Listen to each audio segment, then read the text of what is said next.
그러면 어떠하냐? 우리는 나으냐? 결코 아니라. 유대인이나 헬라인이나 다 죄 아래 있다고 우리가 이미 선언하였느니라.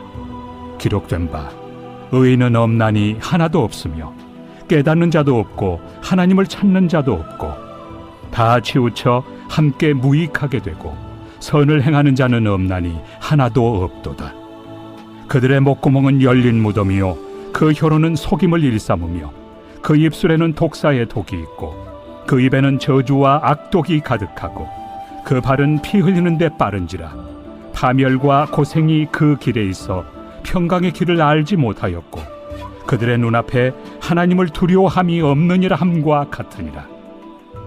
우리가 알거니와 물은 율법이 말하는 바는 율법 아래 있는 자들에게 말하는 것이니 이는 모든 입을 막고 온 세상으로 하나님의 심판 아래 있게 하려 함이라. 그러므로 율법의 행위로 그의 앞에 의롭다 하심을 얻을 육체가 없나니 율법으로는 죄를 깨달음이니라.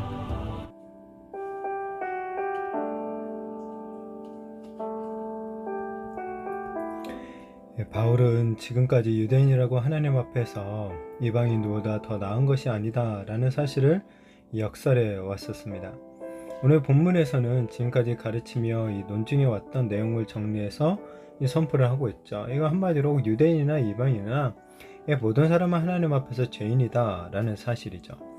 바울은 모든 사람이 죄인이라는 사실을 선언하면서 유대인이나 이방인이나 다를 바가 없다고 강조합니다. 게다가 우리도 마찬가지다 라고 얘기하죠. 우리 사도 바울을 포함한 이 성도들을 갖다가 말하고 있는 거죠. 이 성도들 역시도 죄인에 불과하다 라는 것을 말하고 있습니다.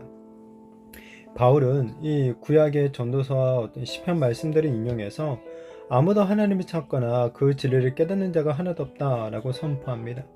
이 모든 사람이 다 죄 아래에 있다는 사실을 강조하기 위해서 이 18절까지 계속해서 구약의 말씀들을 인용하고 있는데 이 인간의 본성이 악해서 하나님을 찾지 않는다는 사실에 그가 얼마나 깊이 절망하고 있는지를 엿볼 수가 있습니다.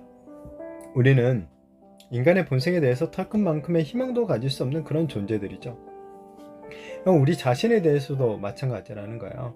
아무리 우리가 하나님을 믿고 섬기고 예수님을 나의 구주로 모시고 있지만은 어떻습니까? 조금만 정말 방심해도 정말 금방 세상에 빠져버리는 그런 연약한 죄인의 모습들을 우리는 발견하게 되고 인정할 수밖에 없는 거죠.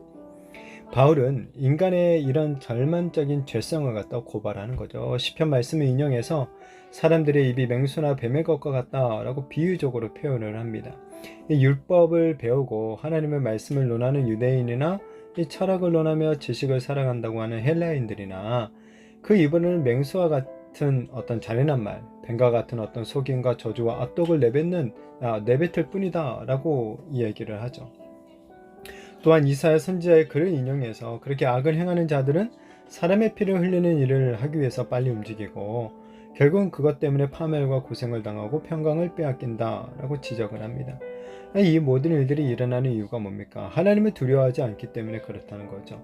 하나님을 알려고 하지도 않고 하나님을 두려워하지도 않는 자는 결국 이런 짐승과 같이 악한 일만 행하다가 파멸당할 수밖에 없다라는 거예요. 그 누구라도 하나님에게서 벗어나면 하나님의 어떤 간섭을 받지 않으며 그러니까 어떤 그럴듯한 진짜 막 자유가 있는 듯한 그런 모습을 보일지 모르겠지만은 결과적으로는 어떻게 된다는 겁니까? 영혼이 자기의 사악한 죄성으로 말미암아 파괴될 수밖에 없다라는 것을 얘기해주고 있죠. 바울은 유대인이 이방인과 마찬가지로 죄일이라는 사실을 재확인합니다. 율법을 준수함으로써 하나님 앞에서 의로운 사람이 될 수 없음을 강조하죠. 하나님이 유대인들에게 율법을 주신 것은 죄를 깨닫게 하기 위한 것이라는 거예요. 그래서 바울은 이 죄를 단순히 율법을 어기는 행위를 통칭하는 그런 개념이 아니라 어떤 실존하는 우주적인 세력처럼 묘사를 해주고 있어요. 그러니까 사람은 이 죄라는 영적인 존재 아래에 붙잡혀 있고 율법은 사람이 그 죄 아래에 있음을 깨닫게 할 뿐이지 그 죄로부터는 벗어나게 할 수 없다라는 것들을 강조해주고 있죠.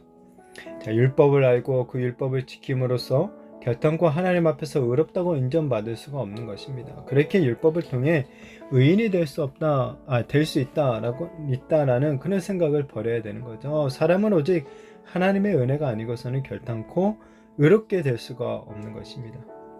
자, 예수님을 우리가 믿고 주님의 은혜로 의롭게 되었다고 고백하는 우리 성도들 가운데서도 이상하게 나중에 가면 행위로 의를 이룰 수 있다고 여기는 사람들이 생깁니다. 신앙생활을 열심히 해서 뭔가 열심히 하면, 교회를 뭔가 열심히 하면 의로워질 수 있다라는 그런 생각, 은연중에 우리가 가질 수 있는데 이것들을 경계해야 되는 거죠.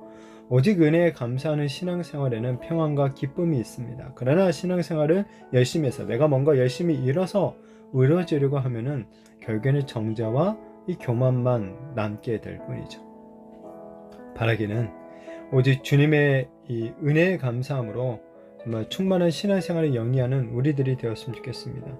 날마다 하나님 앞에서 나는 죄인에 불과하다라는 것을 인정하고 자복하면서 오직 크신 그 하나님의 은혜만을 더더 간구하면서 그 은혜로 말미암아 정말 끝까지 이 믿음의 삶을 살아가게 되는 저와 우리 모든 성도님들이 되시기를 예수님의 이름으로 축복합니다.